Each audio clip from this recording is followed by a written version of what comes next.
Bonjour, je suis le commissaire aspirant François. Je suis lauréat du concours externe sur titre 2023 de l'école des commissaires des armées et donc actuellement élève commissaire d'ancrage santé au sein de celle-ci. Quel est votre parcours avant le concours? Je suis titulaire d'une licence d'économie et de gestion ainsi que d'une licence en sciences sociales. À la suite de ces licences, j'ai réalisé un master en management des activités de service au sein de l'IAE d'Aix-en-Provence.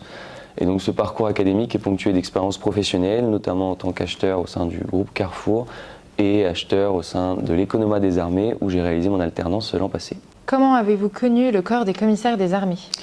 J'ai eu connaissance du corps des commissaires des armées en février 2021 au cours d'une semaine d'élective à l'IAE d'Aix-en-Provence lorsque des élèves commissaires se sont rendus donc à l'IAE pour réaliser une semaine avec nous.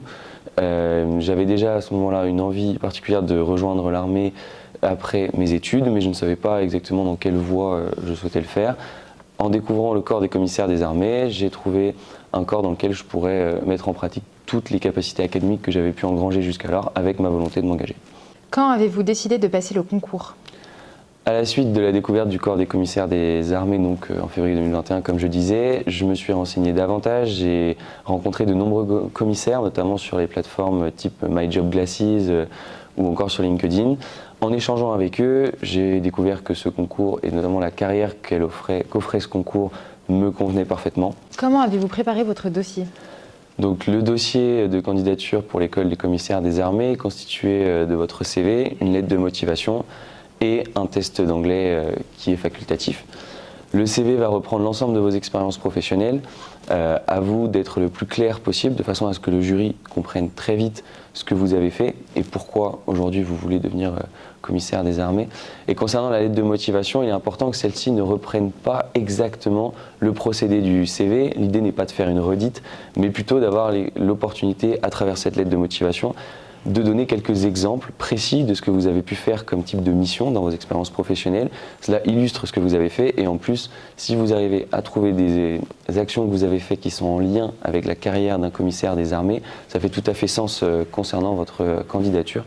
Au sein de cette lettre de motivation, n'hésitez pas non plus à préciser pourquoi vous avez envie de devenir militaire, parce que c'est quand même important de savoir que le commissaire des armées est militaire à part entière.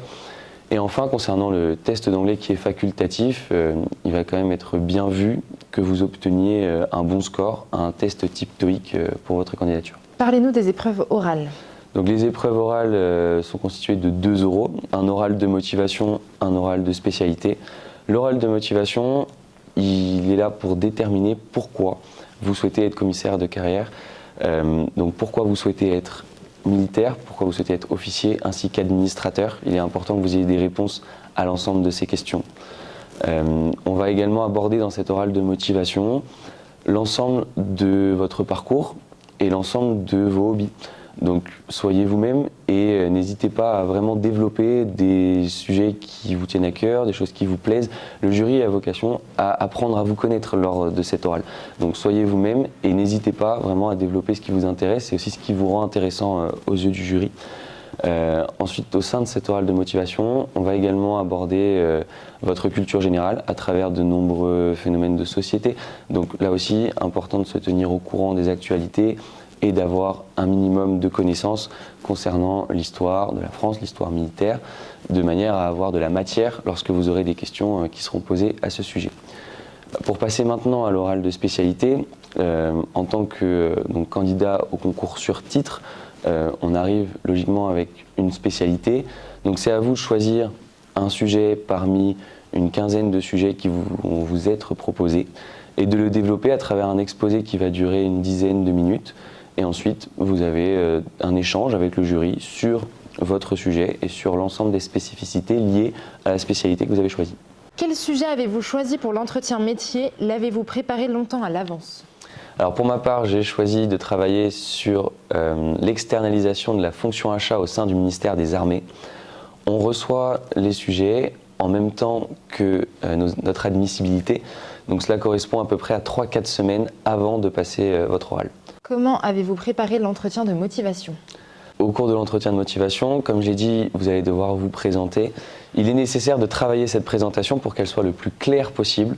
Vous aurez une seule chance et c'est nécessaire de faire une bonne première impression.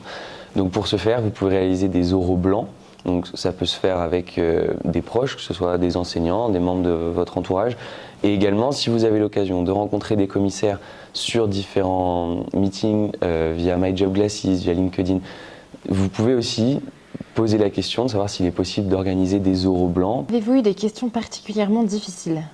On m'a interrogé sur la colonisation française historique et la colonisation aujourd'hui. Il était nécessaire d'avoir une certaine matière pour pouvoir répondre à ces questions, d'autant plus qu'on m'a demandé de me positionner sur ce phénomène de colonialisme. Et là, si effectivement vous manquez de matière, c'est très compliqué, en l'espace de quelques secondes, de créer une réponse cohérente vis-à-vis du jury. Comment se sont déroulées les épreuves sportives? Les épreuves sportives pour le concours externe sur titre, donc vous avez un 3000 mètres course à pied, un 50 mètres course à pied, une épreuve de traction, une épreuve d'abdominaux et une épreuve de natation. Donc ces épreuves se déroulent sur une même demi-journée. Vous êtes perçu par un commissaire des armées qui vous amène avec l'ensemble des candidats du jour passer ces épreuves sur un site défini en avance. Pour ma part, j'ai passé ces épreuves sur le site de l'école polytechnique à Palaiseau. Y a-t-il une épreuve dans laquelle vous étiez le plus à l'aise? Pour ma part, j'étais plus à l'aise dans les épreuves de course à pied, donc le 3000 mètres ainsi que le 50 mètres. Après, il est nécessaire d'être à l'aise dans toutes les épreuves puisqu'elles sont toutes importantes. Il est important de ne pas négliger l'aspect sportif lorsque vous voulez devenir commissaire des armées. C'est vrai pour le concours, c'est vrai aussi si vous intégrez l'école ensuite. Donc à vous de travailler nécessairement pour le jour J, vous sentir à l'aise sur l'ensemble des épreuves. Un souvenir de la journée de votre oral? Le souvenir le plus marquant de la journée lors de laquelle j'ai passé mes oraux, c'est mon admission. Puisque le hasard a fait que je suis passé le dernier candidat, donc le dernier jour, et que la commission d'admission se tenait à la suite de mon oral de spécialité. J'ai donc eu à patienter environ 1h30, le temps de rentrer à mon domicile, avant d'apprendre que j'étais admis au concours. Si vous deviez donner un conseil à un candidat au concours externe sur titre, quel serait-il? Le conseil que je pourrais donner, c'est de négliger aucune des 3 épreuves, à savoir donc l'oral de motivation, l'oral de spécialité et les épreuves sportives. J'insiste puisque vous présentez un certain profil au jury et donc il est nécessaire de leur montrer que vous ne misez pas tout sur l'oral de motivation en dépit de son grand coefficient, c'est sûr, mais il faut être complet quand vous vous présentez. Donc quand vous préparez votre concours, ne négligez pas le sport, ne négligez pas l'oral de spécialité, et bien sûr, réviser également l'oral de motivation.